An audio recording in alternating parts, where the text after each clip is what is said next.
John, if you want to use a hand mic on the table. I think Nancy went to the bathroom. We were taking our kids Hello. to... Is that better or worse? Different? Better? Okay.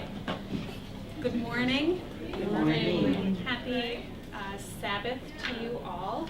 We're going to be talking about healing this morning, and the first thing I'd like to do is begin with a confession, and that is that I don't know a whole lot about this topic.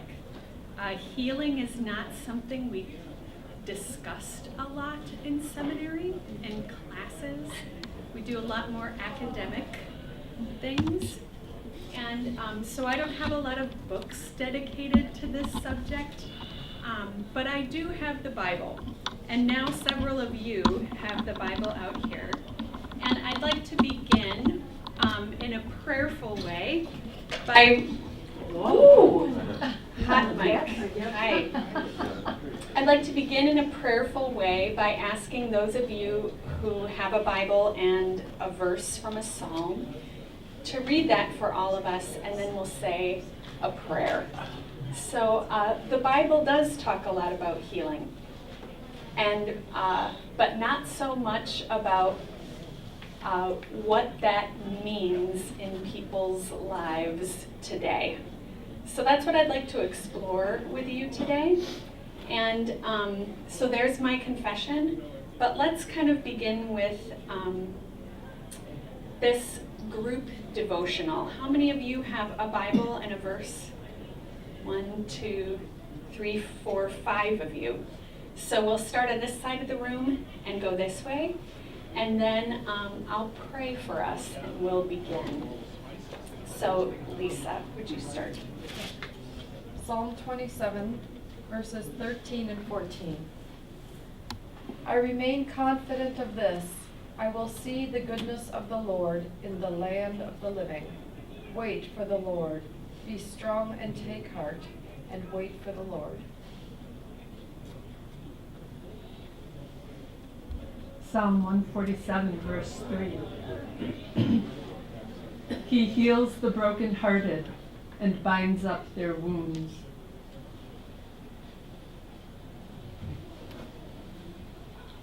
Psalm 73, verse 26. My flesh and my heart may fail, but God is the strength of my heart and my portion. Psalm 31, verses 9 and 14 and 15. Be gracious to me, O Lord, for I am in distress. My eye is wasted from grief, my soul and my body also. But I trust in thee, O Lord. I say, thou art my God. My times are in thy hand. Deliver me from the hand of my enemies and persecutors. Psalm 61, 1 to 4. Hear my cry, O Lord. Listen to my prayer. From the end of the earth I call to thee, when my heart is faint. Lead me there not, to the rock that is the highest, from the ark of the refuge, a strong tower against the enemy. Let me dwell in the tent of the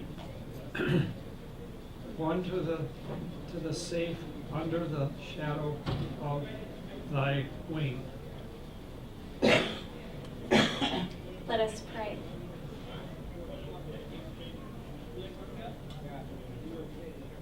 Gracious God, you walk with us. Your wings shelter us.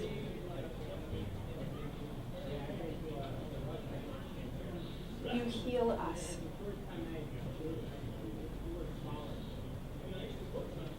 In days of darkness, of sickness, of grief and pain, make your presence known, for we are your children, and we long for you.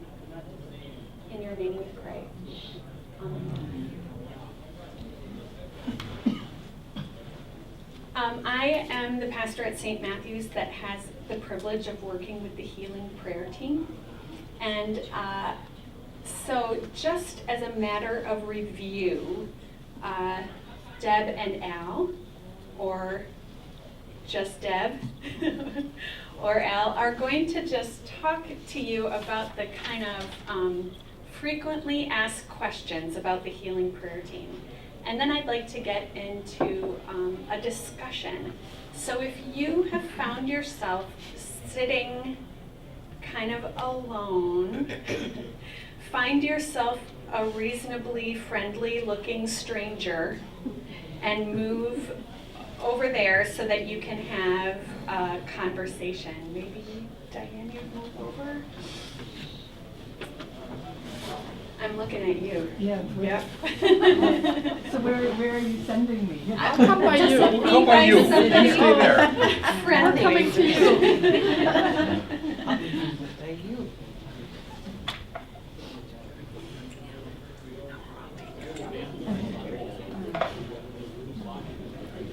Thank you, Pastor Ann. Again, my name is Deb Endine, and I've been part of the Healing Prayer Ministry here at St. Matthew's for, I was thinking about this morning, it's well over 10 years. It's hard to believe, and it's become a really precious part of my Christian life and my faith development.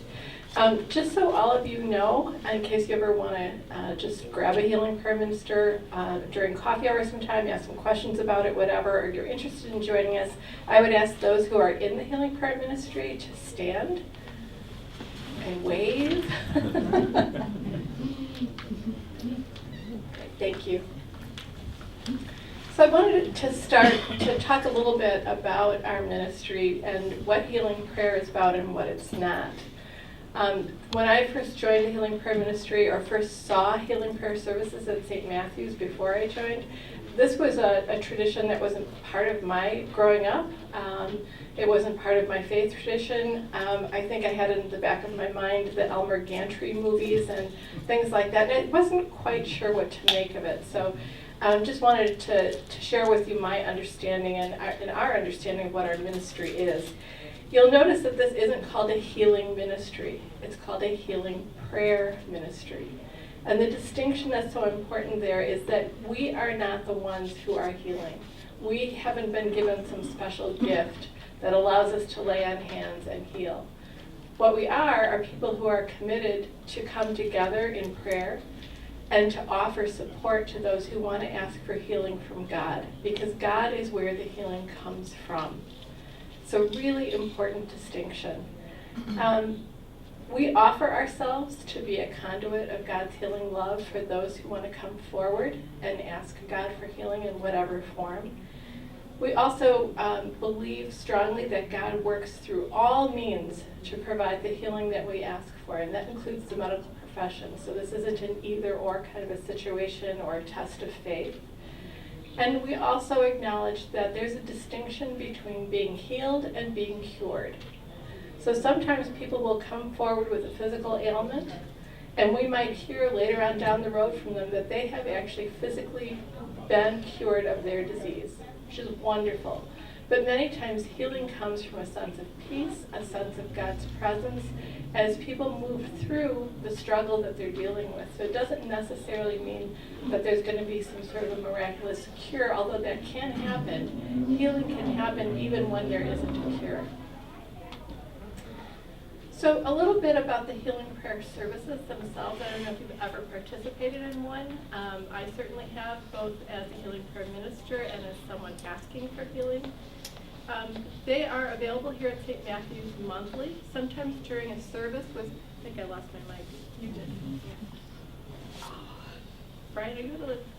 I'll just talk louder. Sometimes they'll be as part of a communion service. Sometimes they'll be after a service. Thank you. And we also can take special requests. So if someone's in the hospital or someone would just like a private time in the upper room on a Monday night for a healing prayer for themselves or their family member, the Healing Prayer Ministry team is very happy to hear those requests and to do our best to accommodate them. The healing prayer service is really a service. It is a sacred time when we're coming together and to bring to join together in God's presence to ask in prayer. And so it's a very solemn time, it's a very sacred time, it's a confidential time, it's very private. The pastor, Pastor Ann or Pastor Matt or Pastor Chris will convene the service, may make some comments about healing, offer a prayer, and then the hands of the healing prayer ministers are anointed with an oil. I'm going to pass this around for folks. This is made with olive oil from the Holy Land, from the trees in the Holy Land. It's got frankincense. Is that better? Yes. It is? I'll just talk loud. Wave if I fade off. It's got frankincense and myrrh in it, I understand, so it's got a lot of symbology to remind us of God's healing presence. To me, this is a reminder that as our hands are anointed, it's not about our hands. Our hands have become a mechanism by which God's love will be present. So it's also used to anoint the forehead of the person asking for prayers. And we'll talk about that in just a minute. So you guys have smelled this, but I'll pass it around so you can take a smell. Again, this is a private time between the person and the pastor where the person can come forward and ask for what they are asking prayers for. We will stand to the side. This is not for us to understand the reason for the prayer. That's between the person and God and the pastor. Sometimes people come forward with prayers for themselves, and many times it's a prayer for someone else, someone that they love, someone that they care for, someone that they know is going through a struggle. Sometimes prayers are for physical illness. Many times, perhaps most times, it's about relationships. It's about struggles in life. And what I would invite is any time that you're experiencing some sort of brokenness, whether physical or spiritual or emotional, that this is a time when you can, a space where you can come and really ask for intense prayer and God's presence with you as you endure that struggle. The healing prayer ministers then will come forward and lay on hands, and the pastor will say a prayer. What we're doing while that's happening is, at least I'll speak for myself, I just kind of empty myself out and I just focus on God and God's love. We're really not even hearing what's going on that the pastor is saying or praying for. We're just present in that moment. Sometimes, especially if someone's praying for someone else, but even if the person's asking for prayers for themselves, we'll anoint a napkin with some of that oil. This is actually a baptismal napkin. The healing prayer napkins have a gold cross. There is a biblical reference for cloth and healing in the Bible. And people will tell me, and I will tell you for myself, you take this back and you have it with you and you smell that odor of the oil and it just transports you back and reminds you that God's with you in whatever it is you're struggling with. So it's a wonderful gift to give to yourself or someone else. Another mechanism for that might be a prayer shawl. These are available at the Commons. We try to have them available right at the kneeler during a healing prayer service. And again, this is something that someone can take away and wrap themselves in and be reminded of those hands placed on them to offer healing and support. So another wonderful thing to help people kind of carry that moment forward with them. As the pastor prays, the person's forehead is anointed with the oil. And Pastor Ed, who's the one here at St. Matthew's who really founded this ministry, he would always say, and I remember this so clearly, as he would anoint your forehead, he would say, I'm anointing you in the place where Christ first kissed you at your baptism. And that phrase just really sums up to you what's happening at that moment. It is a reminder that in our baptism, Christ already claimed us as his own. He already promised us that the sufferings and trials of this life are temporary and that he's gone ahead to create a better place for us and promises us that we'll be there with him forever. And that reframing of what this is about, it's more than the moment, it's more than the struggle. It's the fact that God is with us, walks with us always. That to me, for me personally, that is a moment of healing in and of itself. So a really deeply meaningful connection back to our baptism. And then I just wanted to close by saying my own experience has been that in that moment of people laying their hands on me and having the pastor pray for me, there's a deep peace that comes from that reminder of God's promise and that He won't fail. No matter what happens, no matter whether the specific thing I'm asking for is what's going to happen or not, that promise won't fail me. And that is what I hope that we can help create for others in moments of struggle. So with that, I would pass it back to Pastor Ann, and we're going to do a small group discussion. Yeah. I went into the hymnal because I knew Deb was going to talk about Pastor Ed and this connection to baptism and the promise that is made in our baptism. So this is right out of the hymnal. This is the prayer that we pray during the baptismal rite. God, who is rich in mercy and love, gives us a new birth into a living hope through the sacrament of baptism. By water and the word, God delivers us from sin and death and raises us to new life in Jesus Christ. That's in this life. We are raised to new life in Jesus Christ.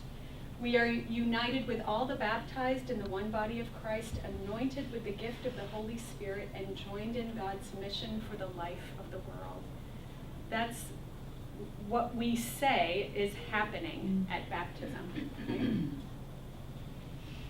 Right? This is another prayer. In the waters of the Jordan, your son was baptized by John and anointed with the Spirit by the baptism of his own death and resurrection.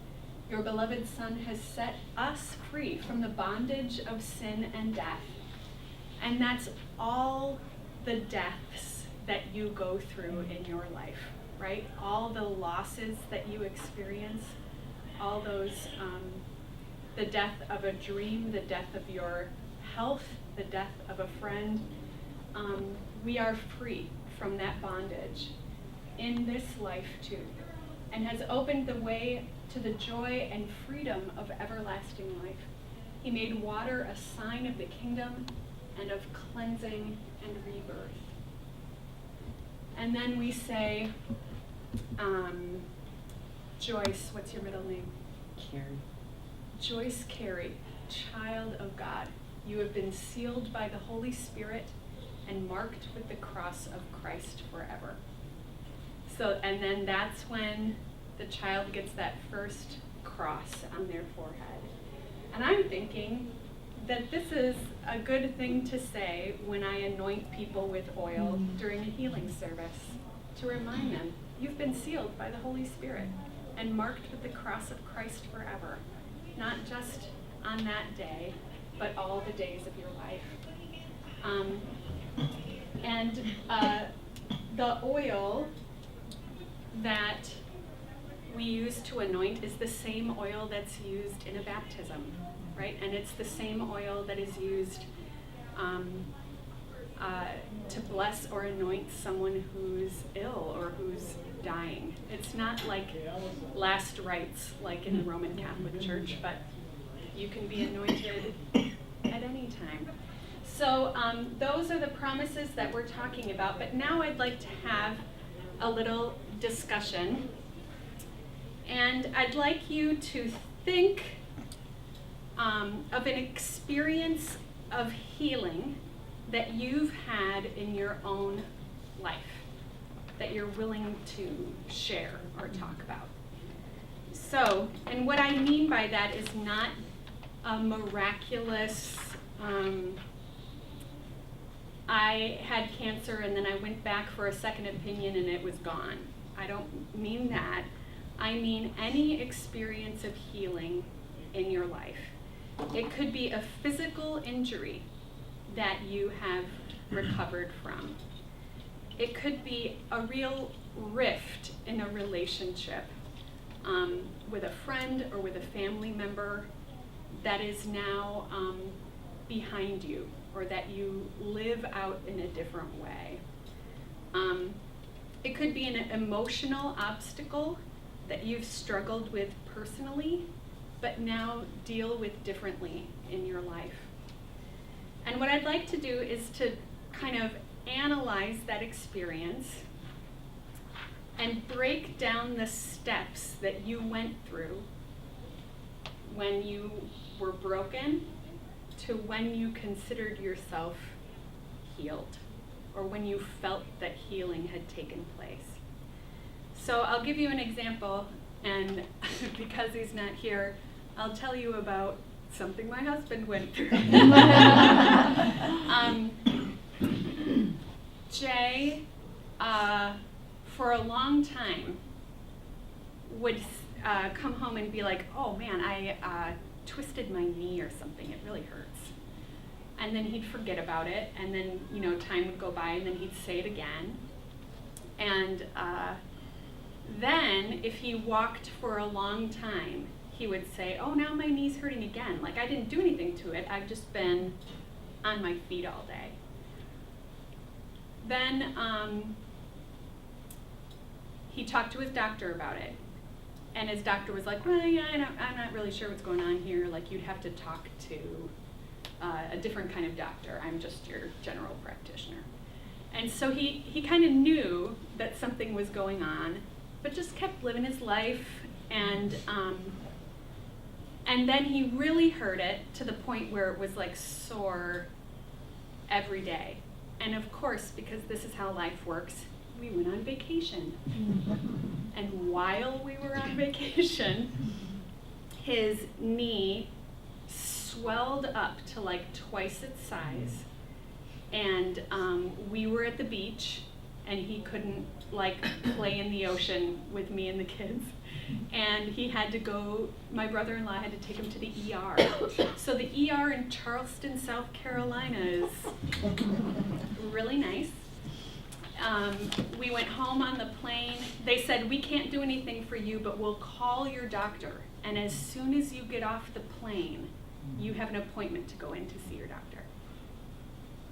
So he did that, and the doctor like stuck a huge needle into his knee and drained all this stuff out of it, and then he was scheduled for surgery, right? Then he had this surgery, and it was like outpatient. He was like, this isn't going to be a big deal. Famous last words, right? What a dude. So, and he like slept on a recliner for a week, and then it was really sore. He had to do weeks of physical therapy. And I looked at him the other day, and he was putting one of those big knee braces on his leg, and he was headed off to the gym. But like without it hurting him anymore, right? But this was like 2 years later. So a full maybe like year and some change after the surgery. So nothing about that happened on the doctor's timeline. The doctor was like, oh, you'll be out of here the next day, you can walk the day afterwards, it shouldn't bother you in a week or two. It didn't work like that. And it ached and it hurt him for a long time. But now, because he's exercising regularly and he's taking care of it and like wearing his brace, he doesn't think about it so much anymore. But it's there, and it's never going to be perfect, and it's something he has to have in his mind all the time. But it started with, this isn't really a big deal, and then it went to this surgery, and now it's at this other side. So like if I had to draw you a map of all of those steps, that's what I mean. And to finally the point where he was like, yeah, I guess I need surgery. And then afterwards, where the surgery was done, but the healing wasn't done, right? That took way longer. So think of something in your life.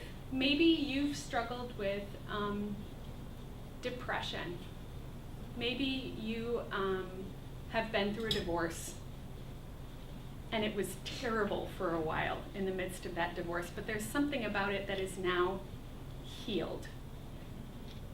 So think of something like that in your life, and think about what the steps of that looked like. Does everybody have something in their head that they're willing to talk about with these friendly looking strangers? So what I'm hoping is that we'll share and talk and then kind of report back. And I'm curious to see if there are any similarities, if there are any differences of those steps that you went through in the healing process. Does that make sense? Mm-hmm. Okay, find your neighbor and share about that experience.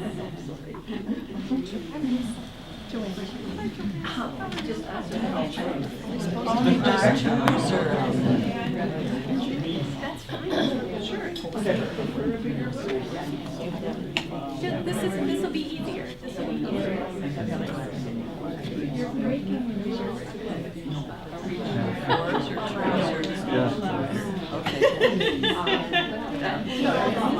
I know. See? I know.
So if I'm the one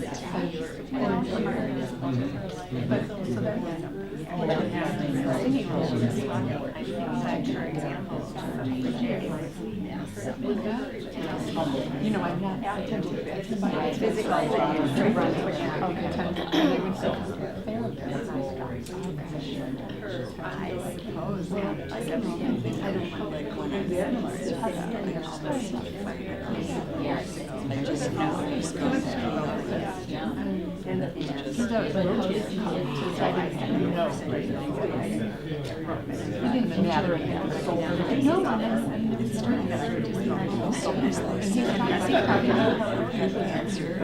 or I thought I would just drive myself, you know,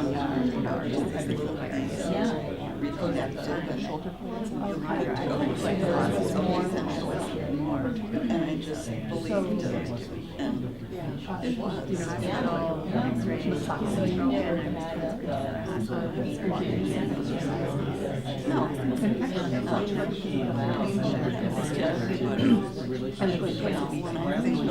So I think that another key thing that they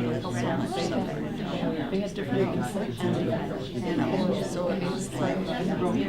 somehow a believer that the balance. Yes. Balance.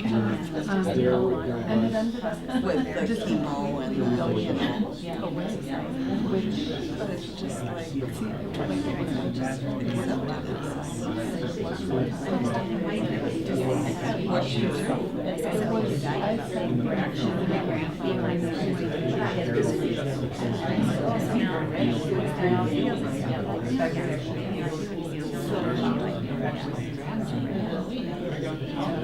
so the accident just was just like so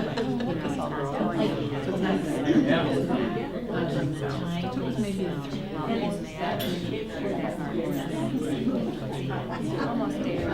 and it was amazing because of the wedding and I did this kind of like that's what I don't want to put me well I know. I mean, yeah, obviously, when something is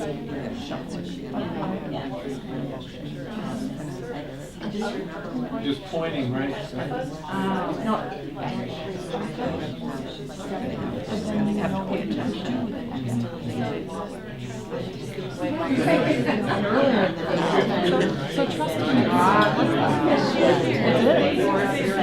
But also, did you ever fix something? No. You never know. Right, all right. I mean, like, I just. I don't know what I said. But anyway.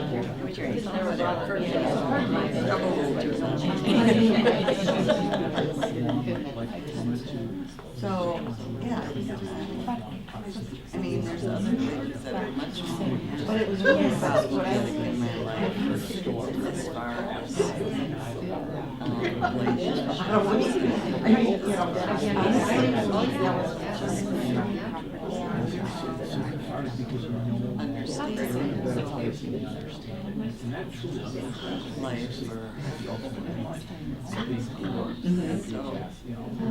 That too fast, that aren't resolved. Yeah.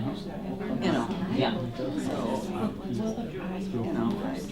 Are you still telling your healing stories, or have you switched to the snow and the weather? We're good? A lot of healing? Can we come back together? And is there anybody who's willing to share kind of the outline of their story? You probably got into some detail with your partner here, but is there anybody kind of willing to share something of their story? Did everybody pick something physical? Yeah. I'd love it if there was an example of one that wasn't a physical healing. So if you have one of those, I'd love to hear it. Rosie, and then I'll come to you, Joyce. Yeah. I guess I talked about when I went through divorce. Okay. Where, okay, not a perfect relationship, but really I was so surprised and shocked when my husband decided he left and didn't want to be married anymore.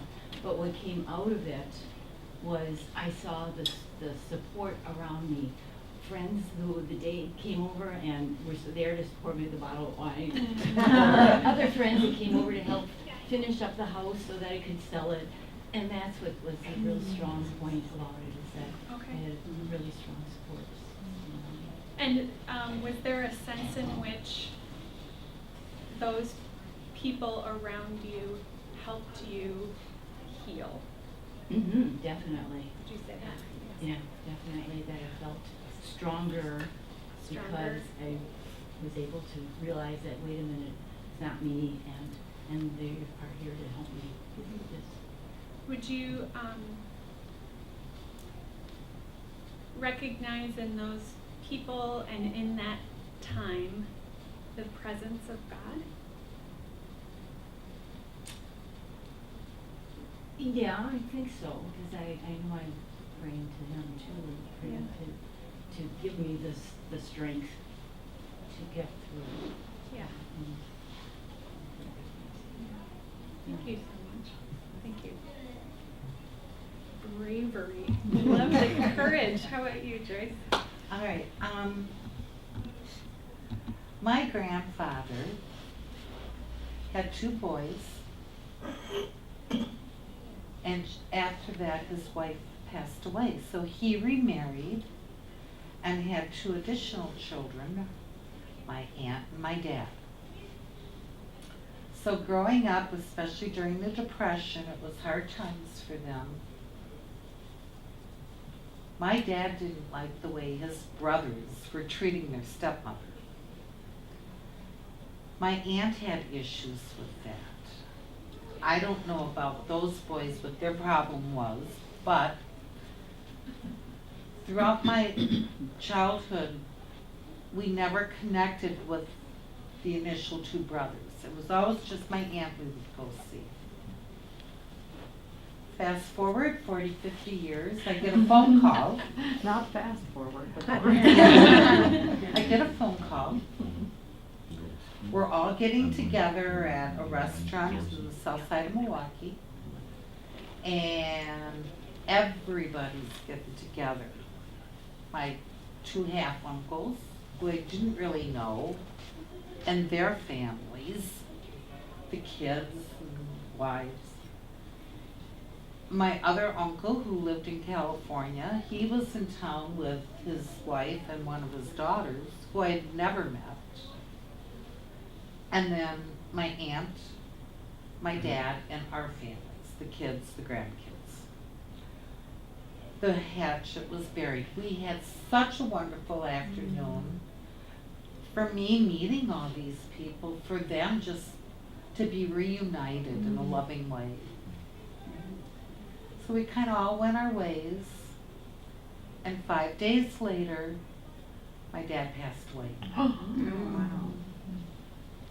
And we always looked at it, it was God's pushing us to be together and say we love you. How many of you have experienced some form of healing around a real illness or a death in the family, that people came together or forgave each other, or after that person died decided that they needed to get together more? You know, some kind of healing like that around where the relationship changed because of an illness or a death. Yeah.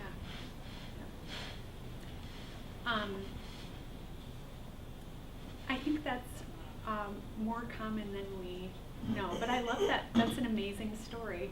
That 5 days after, and you know, 40 or 50 years it had been, right? Right. Can somebody share a story of physical healing and the kind of steps that you went through?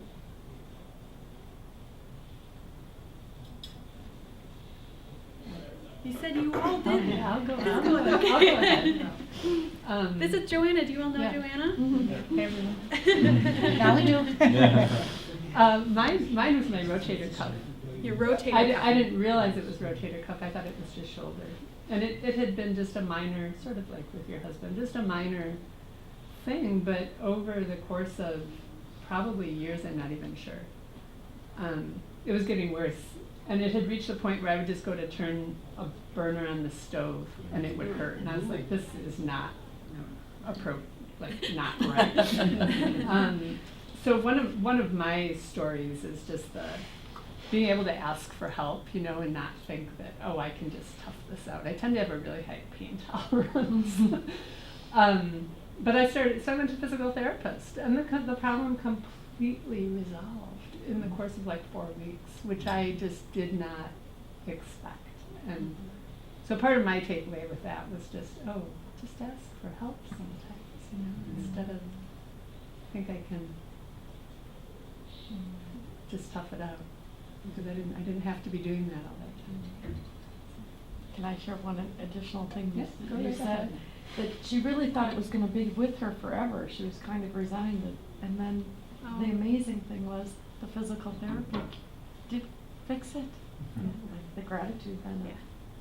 I think that's what Jay thought. He was like, I'm just gonna have have to learn to this adapt. thing, Mhm. and it's gonna be there forever. Yeah. Okay. Anybody else have a good, compelling, juicy story you want to share with us? Anybody else? No? Okay. What did you hear, either with your partner or in the things that were shared with the full group? What did you hear? So, Lisa, you reflected back that you heard that you thought this was just the way it was going to be. Kind of resigned to always having the pain. Okay. Did you hear anything else from your partners, or in telling your own story, did you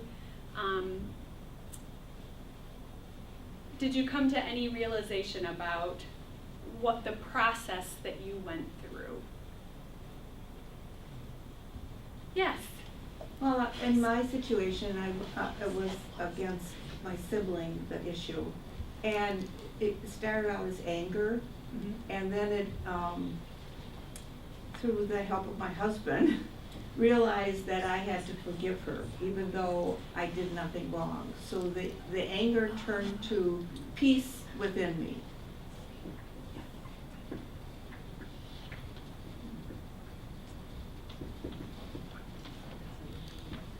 Yeah. Yeah. Now, did the relationship with your sibling ever get better? No. But the healing was within you? Right. I had So- to take care of myself first, yes. Okay. So the healing didn't happen between you, it happened within you? Yes. Okay.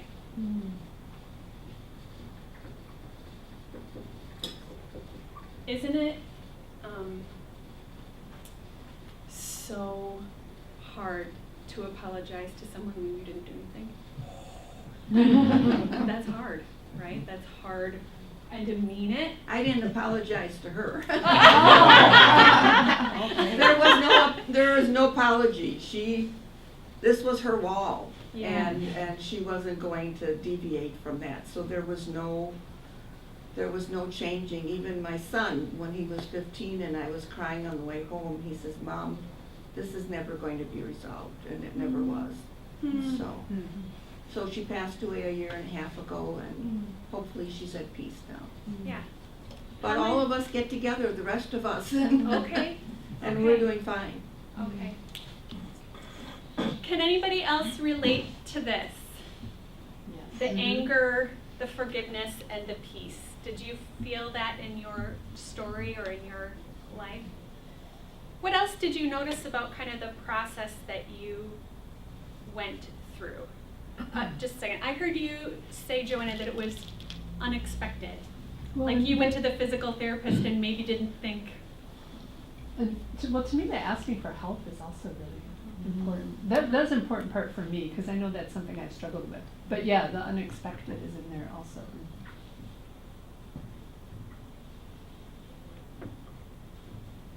It's Priscilla, right? Yes. Okay. Well, I had an injury on black ice, but it subsequently was 3 different surgeries over 3 years. But anyway, at first, I'm gonna just condense this. Yeah. The first thing I thought was, because I was quite fit and active, I thought I'm gonna get fat or gain weight now and stuff. But anyway, and people thought I was probably bored because I taught 4-year-olds, so I was out for months and months, and I thought I was going to be that I was bored and I didn't even own the TV at the time and stuff.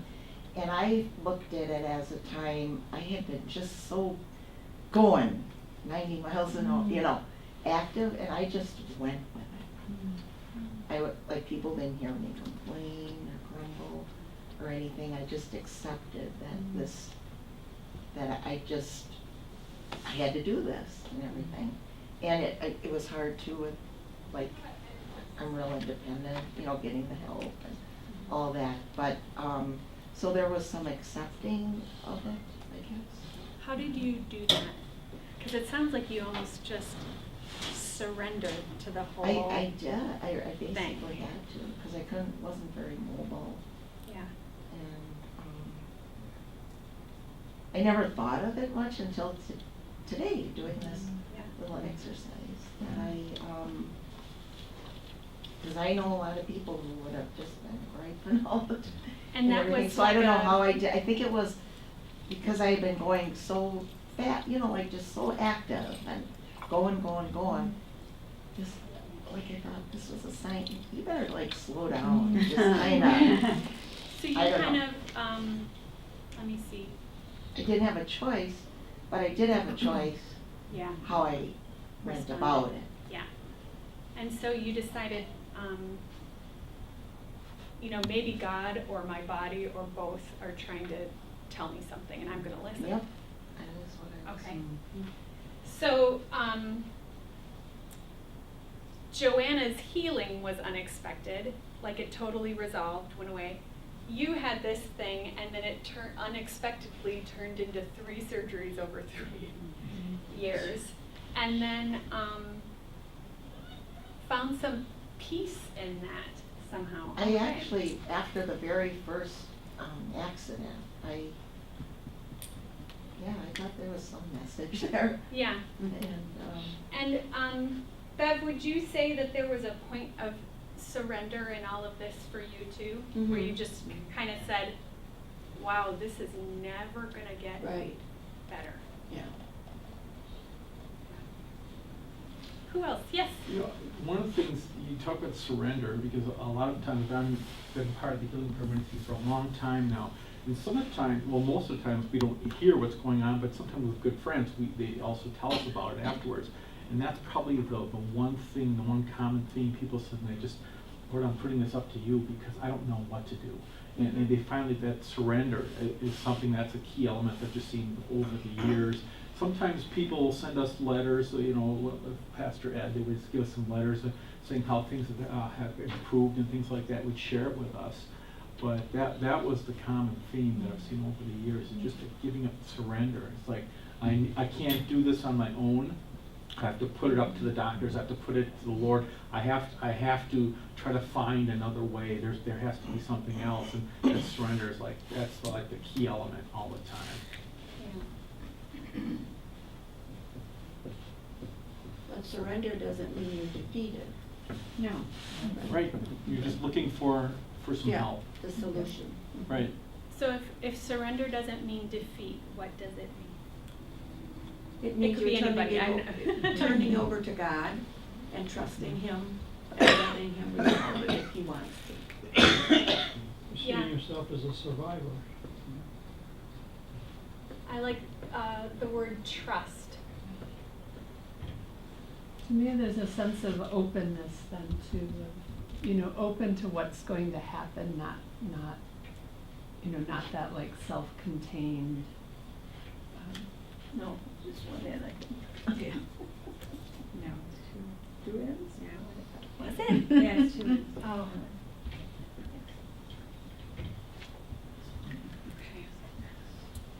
Anyways. Diane.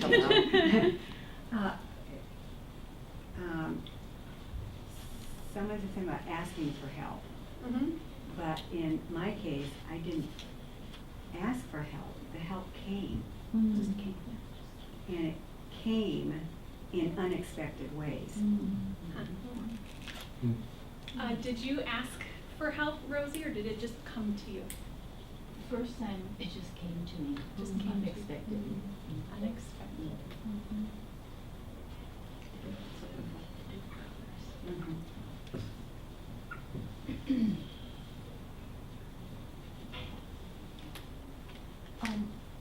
I experienced, this isn't a particular story, but it just brings that up, that what I have asked for in healing prayer, I have to put the words on for what I want to ask for, right? You're asking for something, usually something specific. But the unexpected is that a different healing comes sometimes. I think the first step is to try to put words on what we're asking God for, but also to have the openness that you don't know exactly what it is going to come back to you. So you have to ask, I believe, but you can't be so connected to just one single result. There could be many different ways it comes back around. To be open to what that is. That to me is what the surrender is. I think sometimes it can be hard because you think, oh, if I put the request out there, then I'm beholden to that specific thing. But part of putting the request out there is also to say, and thy will be done, which is so hard because you have your specific request. Like if it's one of your children particularly, you want that particular thing to be healed. You don't want a different result. But something else might come around, and then it's unexpected, and it's a gift, and that's grace. Have any of you ever been in the midst of something like that, and only see it as healing or as God working in that situation in hindsight. Yes. Like in the moment, you don't go, oh, you brought me dinner. This is God working in my life and sending support. You don't think about it that way.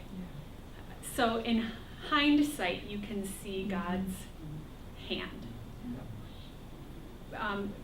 Do you ever see it in the midst of your struggles? Might depend on how open you are. Maybe it's that openness that we're talking about, right? Open to seeing God's plan. to seeing other things as healing than maybe what you're specifically asking for, right? Something that you've all mentioned that's not on here is time, right? So Joyce said, fast forward 40 or 50 years, right? Correct. You said 4 weeks for your physical therapy. Let's see, who else? How long did you have this rift in the relationship with your sister before you? Probably our whole lives. Your whole lives. Okay. So there's an aspect of time in all of this as well.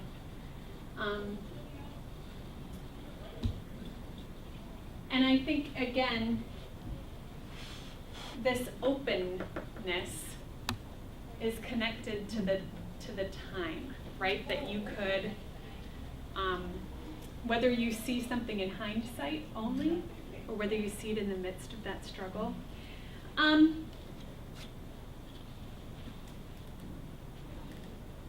Can any of you remember what you prayed for or what you hoped for at the beginning of your example of healing?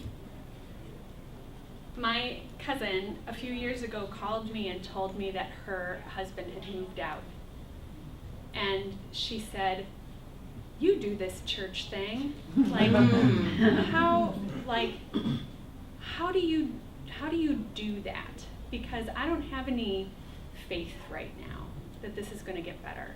Because I just want him to come back and apologize and like we can make this right."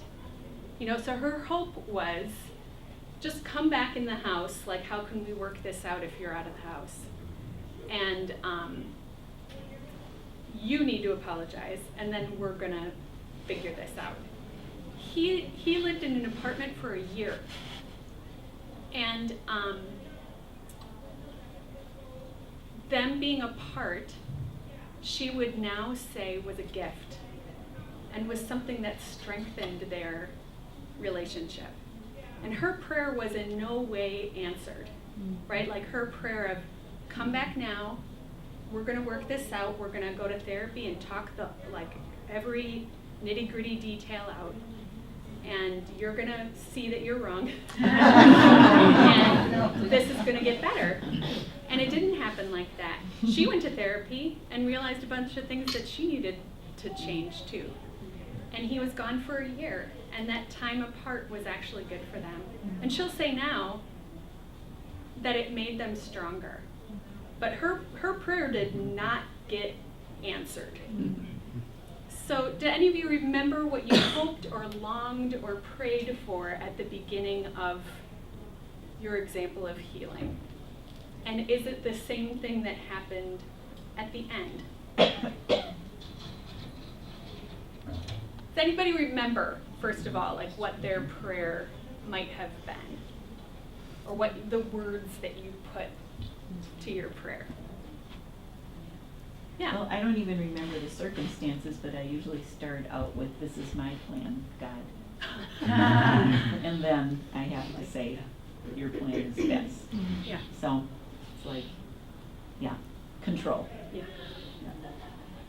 Thank you so much for this. I've been thinking a lot about prayer, what prayer is, what healing is, what we mean by healing, what happens if the thing that we hope or long for doesn't happen at all, and in fact makes us doubt or question our faith. But I love having these kinds of conversations with you. I love asking questions that I don't know the answer to, as opposed to kind of a lecture. But right now, I'd like to invite Rita up to talk about, in the few minutes we have left, to talk about a project that the Healing Prayer Team is going to do for the season of Lent. And we want to explain it to you so that you are brave enough to be involved, okay? So I'm gonna do this and turn this over to Rita. So I'm just going to give you a peek at what the Lenten project is going to be, which is about prayer. And it involves a little story. A friend of mine and I, Sandy Forbes, who's also a healing minister, we're biking on the Glacial Drumlin Trail in Waukesha. And right off the trail was this kind of smallish church, but I could see that it had a lot of stained glass windows in it. And that sort of intrigued me. And it was an older church, so I figured the windows would be, older also. So it happened to be a day when the office was open, because it's a small congregation. They're not open very often. And yes, we could come in and look at the stained glass windows, and they were awesome. If you ever get to go to Wales, Wisconsin, little town, Jerusalem Presbyterian Church, I would say take advantage of that. So in the corner, we admired the stained glass windows, and then all of a sudden in the corner we saw this. Do we have a bigger picture of it? Mm-hmm.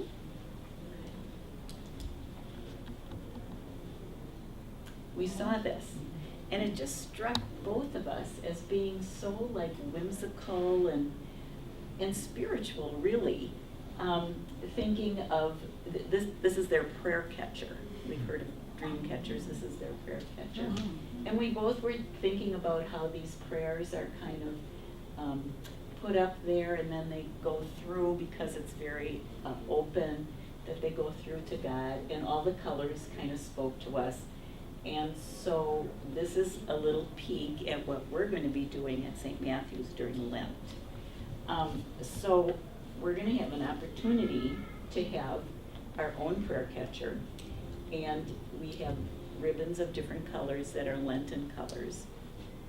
And I'll just give you an example of what their prayer catcher involved. They had prayers for healing, prayers for Thanksgiving, prayers for world peace, and each ribbon color was paired with one of the prayers.